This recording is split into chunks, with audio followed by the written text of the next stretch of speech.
नमस्कार दोस्तों, ACF environment में अपनी छठी यूनिट में आज का अपना टॉपिक है waste land reclamation. Waste land reclamation का मतलब है कि जो व्यर्थ भूमि है उसका सुधार करना। तो व्यर्थ भूमि का किस प्रकार सुधार किया जाएगा इसको अपन इस लेक्चर में देखेंगे। साथ में अपन देखेंगे जो व्यर्थ भूमि है वो किस कारण से व्यर्थ हो जाती है, यानी बंजर भूमि उपजाऊ भूमि किस प्रकार बंजर भूमि में या यूजलेस लैंड में कन्वर्ट हो जाती है, इसको इस लेक्चर में अपन देखेंगे। तो अपना टॉपिक है वेस्ट लैंड रिक्लेमेशन। व्यर्थ भूमि सुधार। व्यर्थ भूमि सुधार। पहले तो हम ये देखेंगे कि व्यर्थ भूमि होती क्या है। व्यर्थ भूमि वो भूमि होती है जो मानवीय क्रियाकलाप या फिर प्राकृतिक रूप से बंजर भूमि में परिवर्तित हो जाती है, जिसको मानव द्वारा उपयोग में नहीं लाया जा सकता कृषि कार्य के लिए, उसे व्यर्थ भूमि कहते हैं। यानी उसका कल्टीवेशन के लिए उपयोग नहीं हो सकता, उसे व्यर्थ भूमि कहा जाता है। दूसरा, व्यर्थ भूमि जो होती है इसमें मृदा के भौतिक और रासायनिक जो गुण होते हैं वो गुण उसके नष्ट हो जाते हैं, जिसके कारण वो जो सोइल है, मृदा है, वो कल्टीवेशन या कृषि कार्य में उपयोगी नहीं आती। उसी मृदा को वेस्ट लैंड या फिर व्यर्थ भूमि कहते हैं। वह मृदा जो कृषि कार्य हेतु उपयोग में न लाई जा सके, क्योंकि मानवीय व प्राकृतिक क्रियाकलापों के कारण, प्राकृतिक क्रियाकलाप यानी कि नेचुरल एक्टिविटी के कारण मृदा के भौतिक व रासायनिक गुण, फिजिकल एंड केमिकल प्रॉपर्टीज नष्ट हो जाते हैं तथा मृदा कृषि कार्य हेतु उपयोगी न रहे। तो इस प्रकार की मृदा को क्या कहते हैं? वेस्ट लैंड कहते हैं। वेस्ट लैंड होने के क्या क्या कारण है, किस कारण से मृदा जो है वो वेस्ट लैंड में कन्वर्ट हो जाती है? तो व्यर्थ भूमि वेस्ट लैंड के कारण, किस कारण से मृदा जो है वो वेस्ट लैंड में कन्वर्ट हो जाती है? उसमें पहला कारण है मृदा अपरदन, सॉइल इरोजन।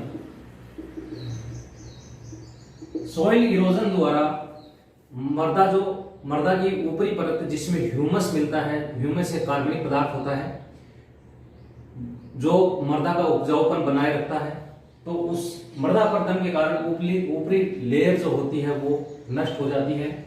दूसरा है डिफोरेस्टेशन, वनों की कटाई द्वारा। तीसरा है मरुस्थलीकरण, डेजर्टिफिकेशन।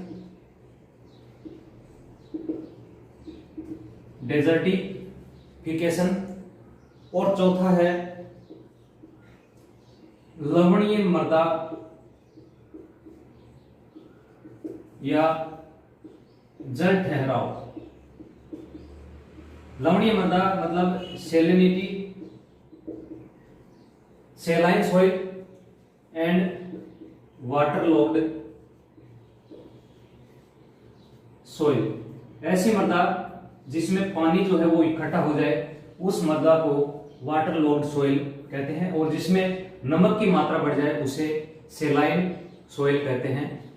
तो ये है व्यर्थ भूमि के कारण, जिसमें मृदा अपरदन, डिफोरेस्टेशन, मरुस्थलीकरण और लवणीय मृदा या सेलाइन सॉइल। अब भारत में बात करें तो भारत में जितनी मृदा है, कुल क्षेत्रफल का 1/6 भाग व्यर्थ भूमि है। 1/6 भाग क्या है? व्यर्थ भूमि है। नेशनल वेस्टलैंड डेवलपमेंट बोर्ड जो है, नेशनल वेस्टलैंड डेवलपमेंट बोर्ड,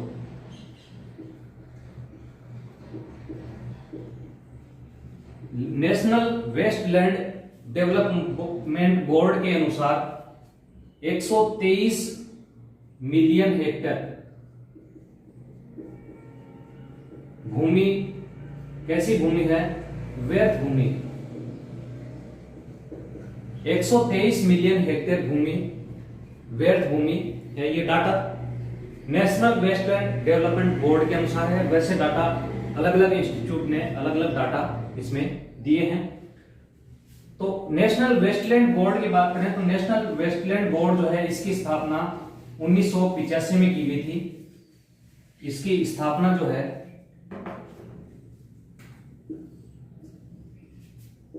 स्थापना 1985 में, और इसका हेडक्वार्टर यानी मुख्यालय जो इसका यह है दिल्ली में। National wasteland development board ministry of environment, forest and climate change के तहत कार्य करता है।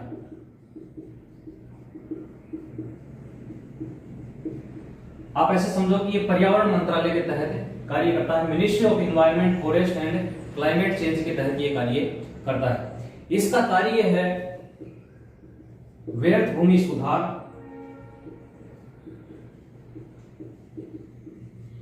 व्यर्थ भूमि में सुधार करना, जैव विविधता को बनाए रखना, जैव विविधता बनाए रखना। इसके अलावा इस डेवलपमेंट बोर्ड के द्वारा मिशन शुरू किया गया है, और ये मिशन है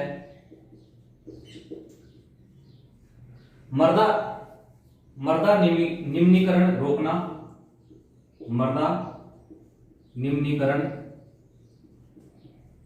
रोकना, यानी सॉइल डिग्रेडेशन जो है उसको रोकना, व्यर्थ भूमि का उपयोग, व्यर्थ भूमि उपयोग, वेस्टलैंड का किस प्रकार अपन उपयोग कर सकते हैं, किस प्रकार उसको उपजाऊ भूमि में कन्वर्ट कर सकते हैं। और तीसरा इसका कार्य है पारिस्थितिकी संतुलन बनाए रखना, पारिस्थितिकी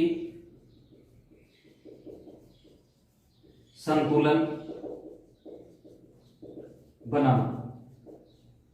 तो वेस्टलैंड डेवलपमेंट बोर्ड जो है, इसका कार्यालय दिल्ली में है। स्थापना इसकी 1985 में की गई। Ministry of environment, forest and climate change के तहत ये कार्य करता है। व्यर्थ भूमि का सुधार करना, जैव विविधता को बनाए रखना। इसके द्वारा जो मिशन शुरू किए गए हैं वो मृदा निम्नीकरण को रोकना, व्यर्थ भूमि का उपयोग करना और पारिस्थितिकी संतुलन बनाए रखना, इसका मुख्य कार्य है। अब बात करते हैं भारत में जो वेस्टलैंड है उसका किस प्रकार से वर्गीकरण किया गया है। भारत में वेस्टलैंड को ए से एच 8 भागों में बांटा गया है।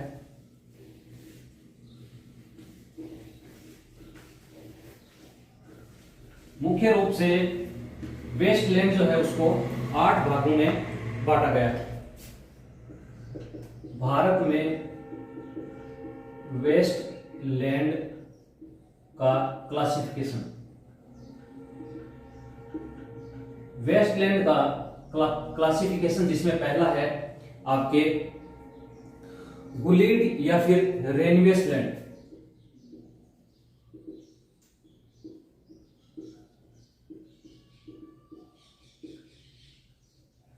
वुडेड या रेनलेस लैंड का मतलब है कि नालिका अपरद मृदा, ऐसी मृदा जिसमें पानी के तेज बहाव के कारण गहरे गड्ढे बन जाते हैं, जैसे चंबल नदी में बनते हैं। उसी प्रकार जब नदी या फिर तेज बहाव ढलान वाले भागों में होता है तो मृदा जो है वो उसमें खाई जैसी संरचना बन जाती है, उसको बोलते हैं वुडेड या फिर रेनवेस लैंड। कैटेगरी, ये कैटेगरी ए में है, ये कैटेगरी बी में है। कैटेगरी बी जो है इसमें स्क्रब लैंड आती है, स्क्रब लैंड कैटेगरी बी में स्क्रब लैंड। कैटेगरी सी में आती है आपके water logged and saline land. Water logged land and saline land, ऐसी मृदा जिसमें जल भराव हो जाता है या फिर वो मृदा जो है उसके ऊपर नमक की परत बिछ जाती है, उसे वाटर लॉग्ड या सेलाइन लैंड कहते हैं। कैटेगरी डी, इसमें आता है land affected by alkalinity and salinity. Land affected by एल्केलिनिटी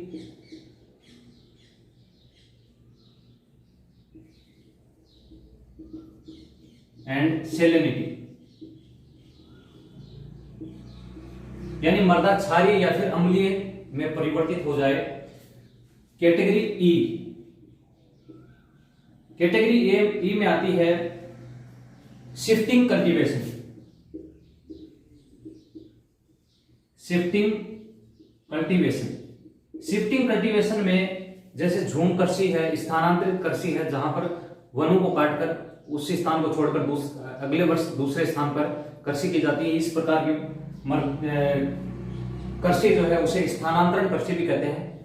तो इसके कारण सोइल जो है वो वेस्टलैंड में कन्वर्ट हो जाती है। अगली कैटेगरी है कैटेगरी एफ, इसमें आता है scrub forest, scrub forest land. फिर है कैटेगरी जी, कैटेगरी जी में कोस्टल लैंड आती है। कोस्टल लैंड ऐसी मृदा जो तटीय भागों में होती है, तो तटीय भागों में भी मृदा का अपरदन होता है। ये अपन ने जब पहले लेक्चर लिए थे यूनिट शायद आपके ये 9th यूनिट थी, उसमें अपन ने देखा था लैंड के बारे में। तो उसमें अपन ने देखा कोस्टल एरिया जो होते हैं उसमें भी मृदा का अपरदन होता है। फिर आपके category F G, category H, category H में आती है आपके ऐसी भूमि जो इंडस्ट्री के उपयोग में काम आती है, यानी इंडस्ट्रियल लैंड या फिर माइनिंग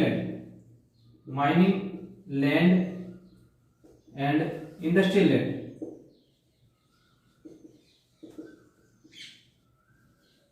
तो ये है मृदा का वेस्टलैंड का क्लासिफिकेशन, जिसको कैटेगरी ए से कैटेगरी एच में बांटा जाता है।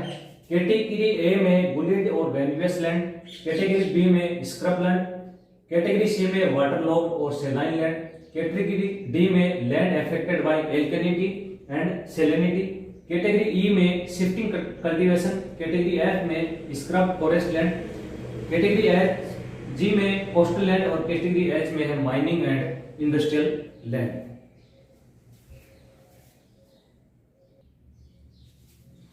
अब बात करते हैं भारत में जो वेस्टलैंड है, वेस्टलैंड का प्रारूप क्या है। तो भारत में वेस्टलैंड के दो प्रारूप हैं।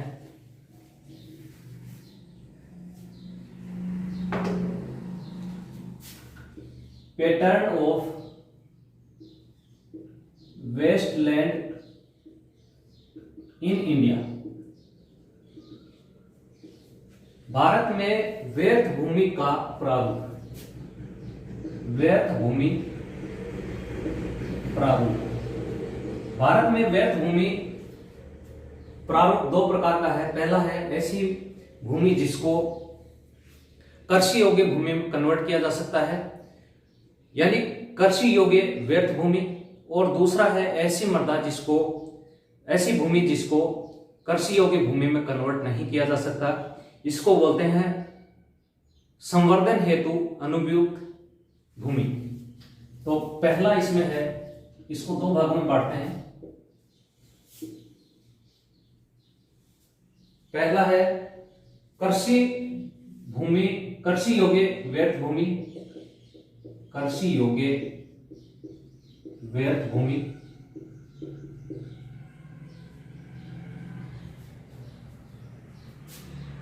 यानी कल्चरेबल वेस्टलैंड,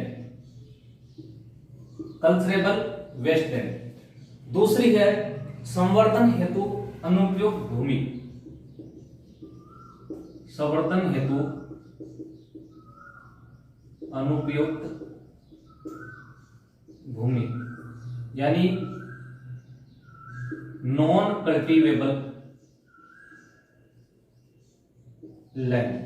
ऐसी मृदा जिसको कृषि कार्य में कभी भी काम में नहीं लाया जा सकता, कितने भी प्रयास कर लो, तो उस मृदा को कहते हैं संवर्धन हेतु अनुपयुक्त भूमि। कृषि योग्य व्यर्थ भूमि जो है, इसमें कौन सी भूमि आती है? पहले तो इस भूमि को कृषि योग्य बनाया जा सकता है, जबकि इस भूमि को कृषि योग्य नहीं बना सकते। इस भूमि को कृषि योग्य नहीं बनाया जा सकता। इस भूमि में कौन सी भूमि आएगी? तो इसमें आती है आपके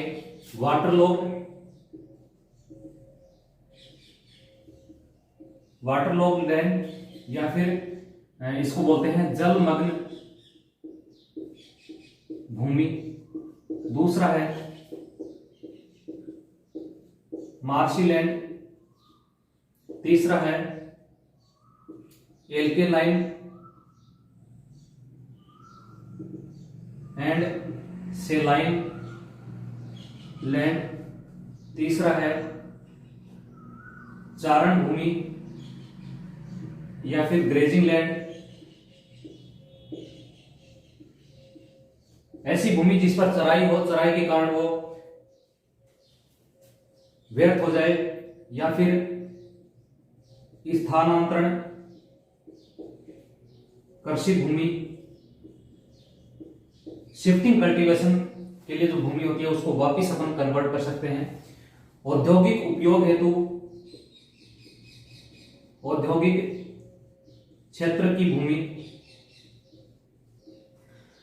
तो कृषि योग्य भूमि में waterlogged land, marshy land, alkaline and saline land, grazing land, स्थानांतरण कृषि भूमि और औद्योगिक कृषि भूमि शामिल होती है। संवर्धन हेतु अनुपयुक्त भूमि, इस प्रकार की भूमि के उदाहरण की बात करें तो इसमें जितने भी रोकी लैंड हैं, यानी पथरीली चट्टानें,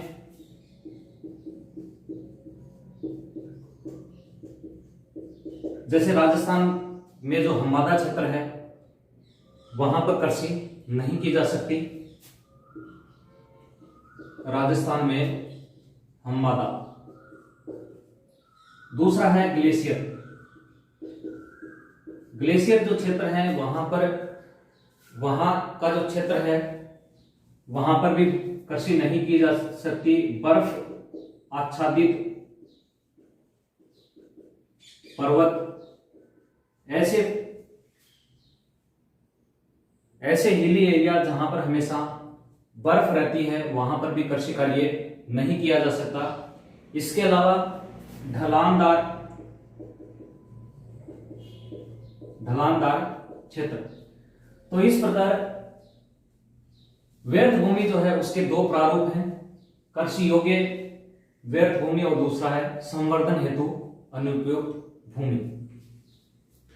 अब अपन बात करते हैं जो वेस्टलैंड के अपने प्रारूप देखे हैं, जैसे गुलिट लैंड है या फिर मार्शी लैंड है, इसको अपन थोड़ा सा डिटेल में देख लेते हैं। पहला है गुलिट या फिर रेनवेस लैंड।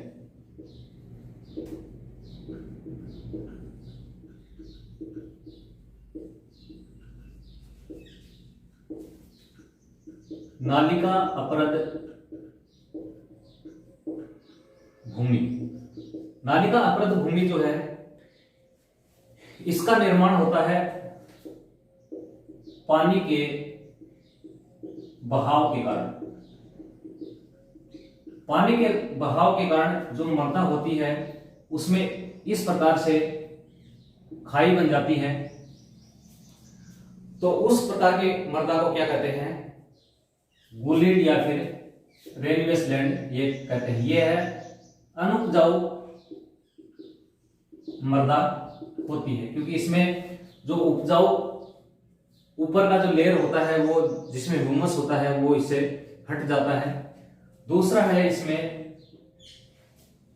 Step sloping area.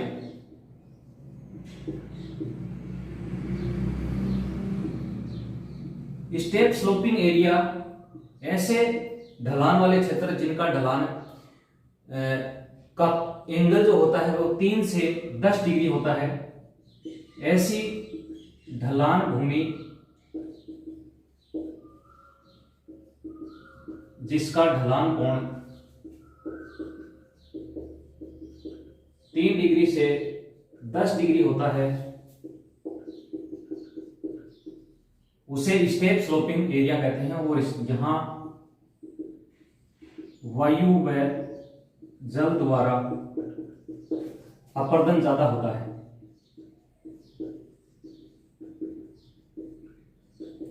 अपर्दन ज्यादा होता है।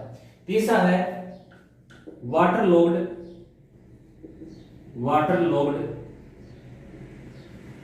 लैंड। ऐसी मृदा जहां पर भूगर्भिक जल ऊपर आ जाए या फिर वर्षा का जल जो है वो इकट्ठा हो जाए।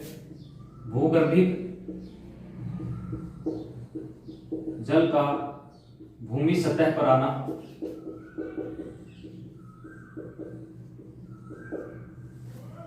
या वर्षा जल का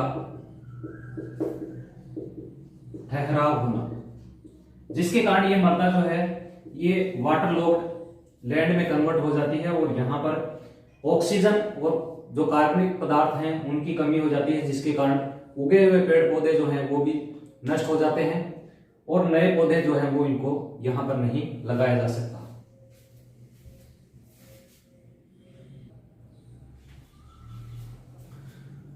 चौथा इसमें है आपके salt affected land. Salt affected land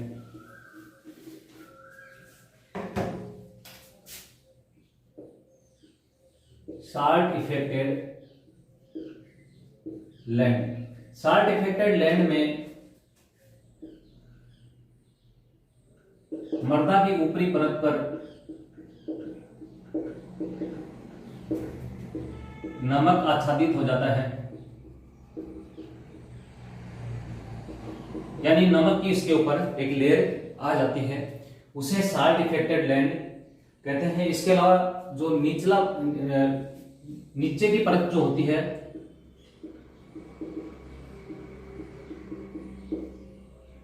यानी टॉप लेयर जो होती है उसके नीचे की लेयर जो होती है उसमें भी नमक आ जाता है, तो उस मृदा को साल्ट इफेक्टेड लैंड कहते हैं। सेलाइन ये दो प्रकार की होती है, saline soil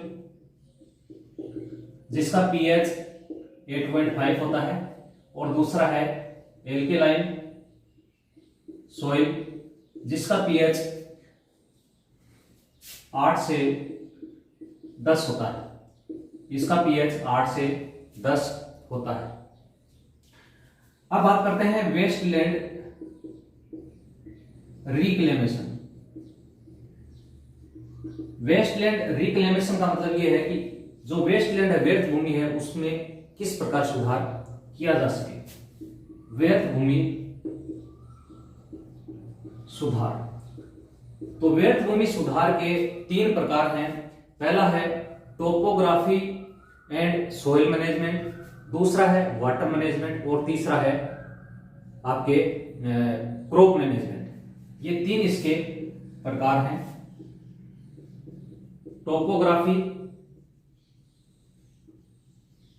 topography and soil management, दूसरा है वाटर मैनेजमेंट,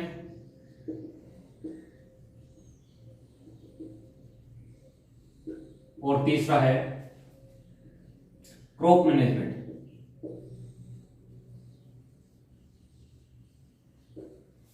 ये 3 प्रकार से वेस्टलैंड जो है उसको उसमें सुधार किया जा सकता है। 3 प्रकार है, topography and soil management, water management और क्रॉप मैनेजमेंट। टोपोग्राफी और सॉइल मैनेजमेंट में 5 तरह से व्यर्थ भूमि को संरक्षित किया जा सकता है, जिसमें पहला है कि जो बुलेट या फिर रेनवेस लैंड का निर्माण होता है उसमें मृदा डाल दी जाए, जिससे उस मृदा का संतुलीकरण किया जा सके। मृदा का संतुलीकरण,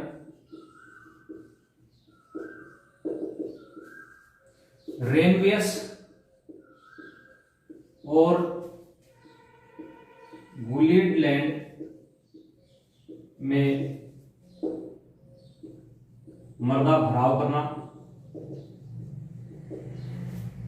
तथा मृदा समतलीकरण।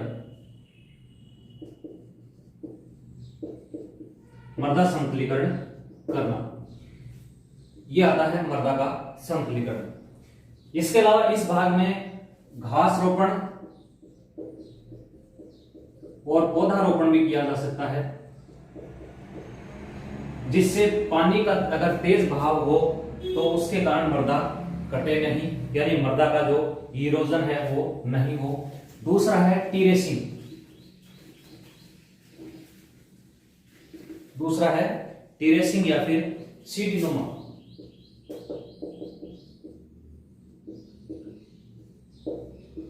सीढ़ीनुमा, इसमें जो ढलान वाले भाग होते हैं, पर्वतीय भाग होते हैं, उसमें ये इस प्रकार से सीढ़ीनुमा संरचना बना दी जाती है। इस प्रकार से सीढ़ीनुमा संरचना बना दी जाती है, जिससे कि पानी का जब बहाव होगा तो इससे मृदा का अपरदन भी नहीं होगा और पानी जो है वो इससे भूगर्भिक जल जो है इसकी मात्रा भी बढ़ेगी। सीढ़ीनुमा संरचना ढलान वाले भागों में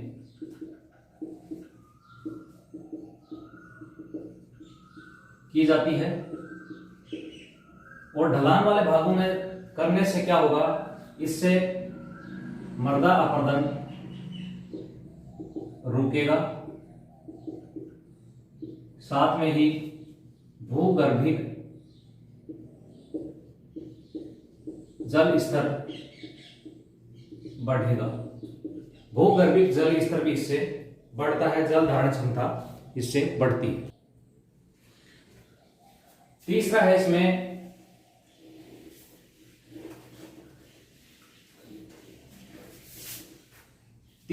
स्क्रैपिंग।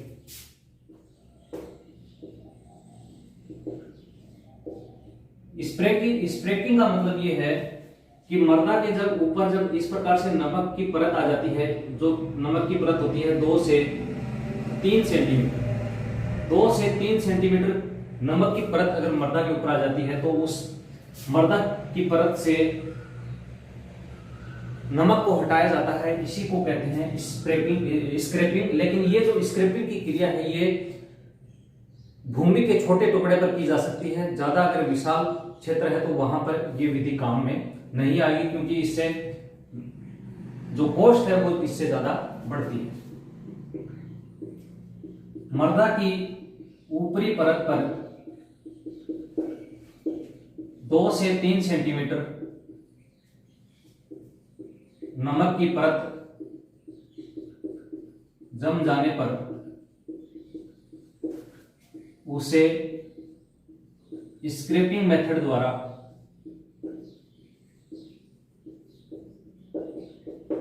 हटाया जाता है। लेकिन ये जो विधि है ये छोटे क्षेत्रफल हेतु उपयुक्त है। स्मॉल एरिया के लिए ये मेथड उपयुक्त है। चौथा है फ्लशिंग। फ्लशिंग की ये जो तकनीक है ये तब काम आती है जब जल में घुलित नमक जो है वो जब मृदा के ऊपरी परत पर आ जाता है तो पानी जो है वो तो वाष्पीकरण या इवोपेरेशन के द्वारा वायुमंडल में चला जाता है, लेकिन जो नमक है वो उस परत पर रह जाता है। इसके लिए फ्लशिंग की क्रिया द्वारा जो नमक है उसकी सांद्रता को कम किया जाता है। फ्लशिंग की क्रिया में उस भूमि पर पानी भर दिया जाता है, जिससे कुछ नमक तो है वो तो भूगर्भ में चला जाएगा और कुछ नमक जो है वो बह जाता है। तो इस क्रिया को कहते हैं फ्लशिंग। इस तकनीक का उपयोग तब किया जाता है जब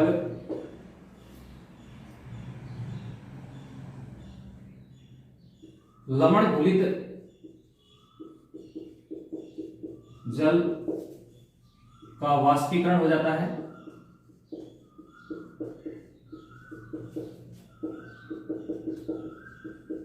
तथा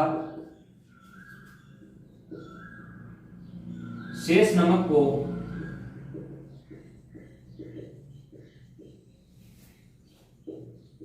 जल भराव द्वारा फ्लो ऑफ व भूगर्भ में पहुंचाया जाता है। इस क्रिया को कहते हैं फ्लशिंग। फ्लशिंग का मतलब यह है कि पानी इस भूमि पर अगर नमक है तो इसमें अपन पानी भर देंगे, जिससे या तो ये नमक जो है बहाव के साथ इस भूमि को छोड़ देगा या फिर ये जो नमक है इसकी सांद्रता कम हो जाएगी और पानी जब नीचे जाएगा तो साथ में नमक भी नीचे चला जाएगा। इस क्रिया को कहते हैं फ्लशिंग। पांचवा है ड्रेनेज।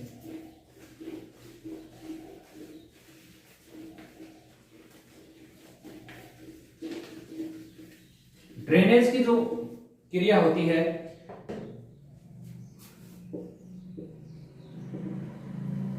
ड्रेनेज की तकनीक जो है वो तब काम में ली जाती है जब वाटर लॉग्ड मृदा में सुधार करना हो। वाटर लॉग्ड मृदा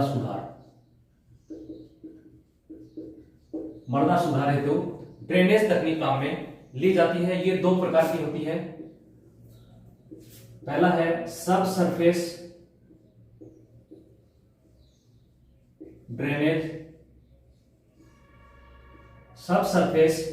ड्रेनेज, और दूसरा है अंडरग्राउंड ड्रेनेज।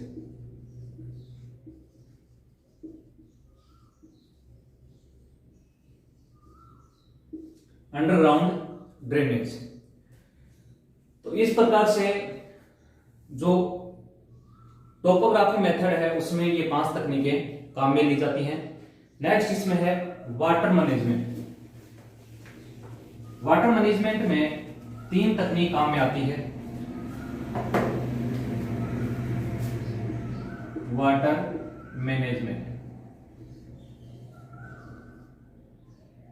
मैनेजमेंट में 3 तकनीक काम में आती है।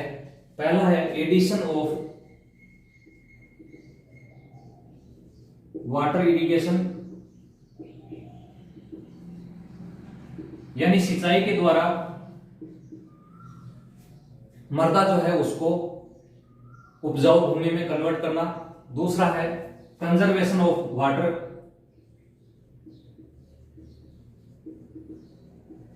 कंजर्वेशन ऑफ सॉइल वाटर, मृदा में उपस्थित जल जो है उसका कंजर्वेशन करना।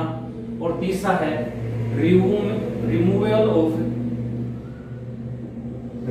Removal of excess water from land.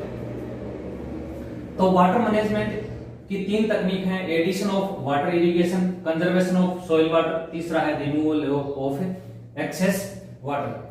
इसमें एडिशन ऑफ इरिगेशन में सिंचाई के द्वारा व्यर्थ भूमि को कन्वर्ट किया जाता है इरिगेशन योग्य भूमि में। इसमें सबसे पहले कल्टीवेशन के लिए पानी को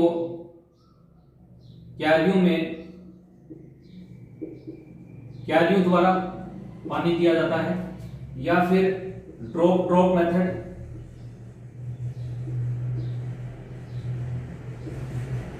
तीसरा है फ्लो ऑफ, जिसमें पानी को ऐसे ही खुला छोड़ दिया जाता है पूरे खेत में, और चौथा है स्प्रिंकलर मेथड, स्प्रिंकलर मेथड जिसमें फवारा विधि द्वारा सिंचाई की जाती है। अगला है conservation of soil water.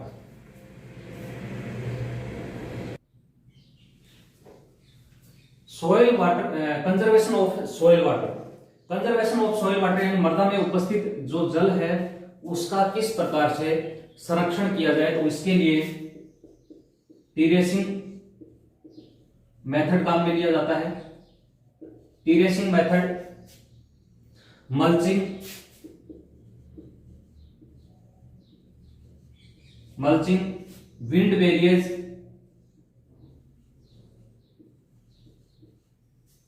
Wind barriers, और चौथा है silt trapping dams.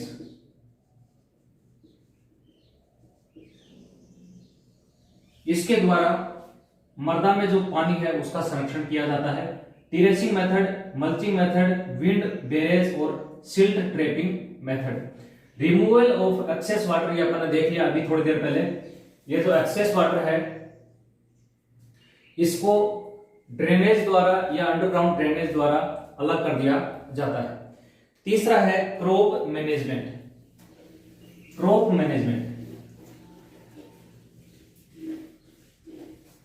Crop management के द्वारा मृदा व्यर्थ भूमि जो है वो उसको किस प्रकार से कृषि योग्य भूमि में कन्वर्ट किया जाता है। तीसरा है क्रॉप मैनेजमेंट।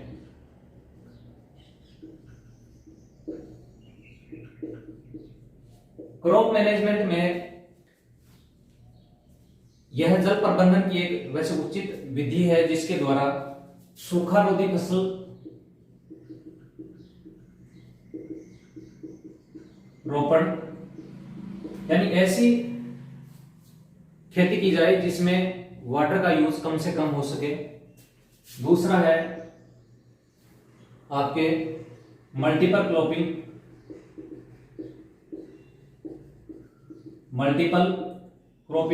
तीसरा है क्रॉप रोटेशन। चौथा है मिक्स्ड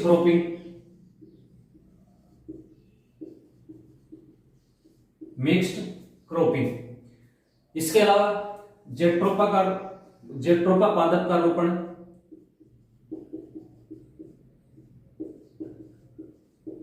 जेट्रोपा पादप जो है वो ज्यादातर व्यर्थ भूमि में भी उग जाता है और इससे फिर बायोडीजल बनाया जाता है, इसलिए व्यर्थ भूमि का उपयोग इसमें अपन कर सकते हैं। इसके अलावा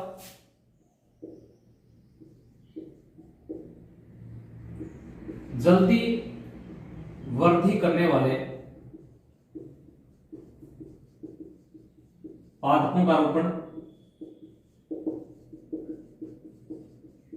ऐसे पादप जो जल्दी वृद्धि करते हैं इनका रोपण किया जाए। भारत में इंटीग्रेटेड वेस्टलैंड डेवलपमेंट प्रोग्राम मृदा सुधार हेतु किया गया है। Integrated wasteland development programme.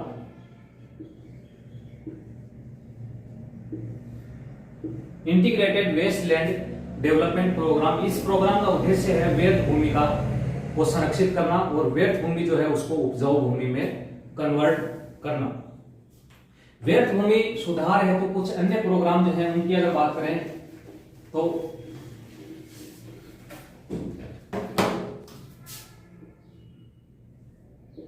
व्यर्थ भूमि सुधार हेतु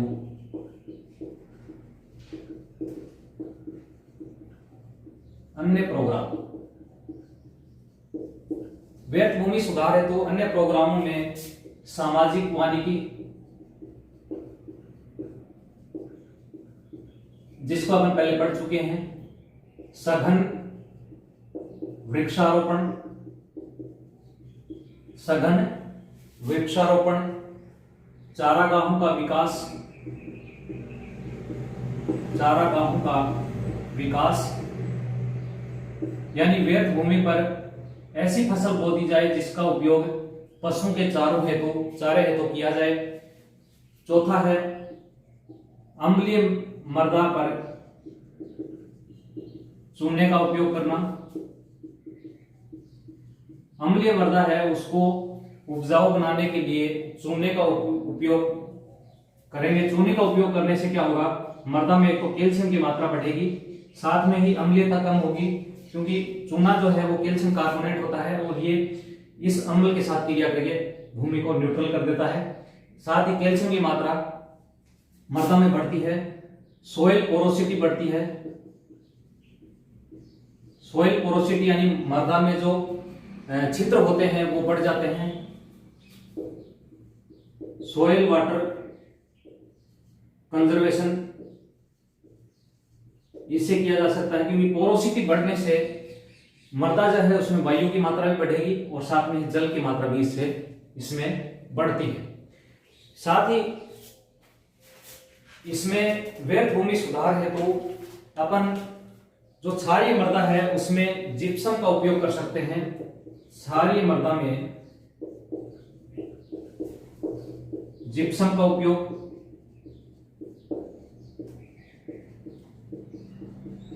और जिप्सम का उपयोग अपन करते हैं ताजा चूर्ण, ताजा जिप्सम चूर्ण,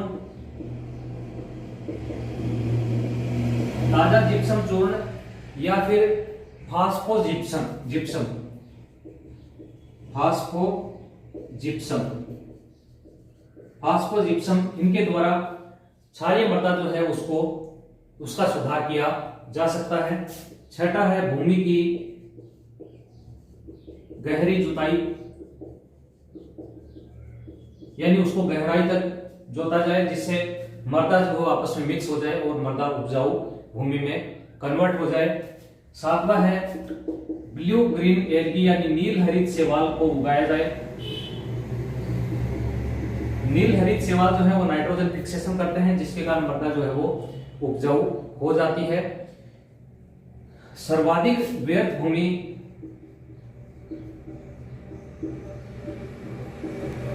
राज्य जो है वो भारत में महाराष्ट्र। सबसे ज्यादा व्यर्थ भूमि वाला राज्य कौन सा है, महाराष्ट्र।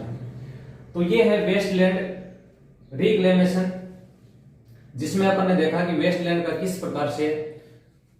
किस प्रकार लैंड जो है वेस्टलैंड में कन्वर्ट हो जाती है और किस प्रकार उसका सुधार किया जा सकता है।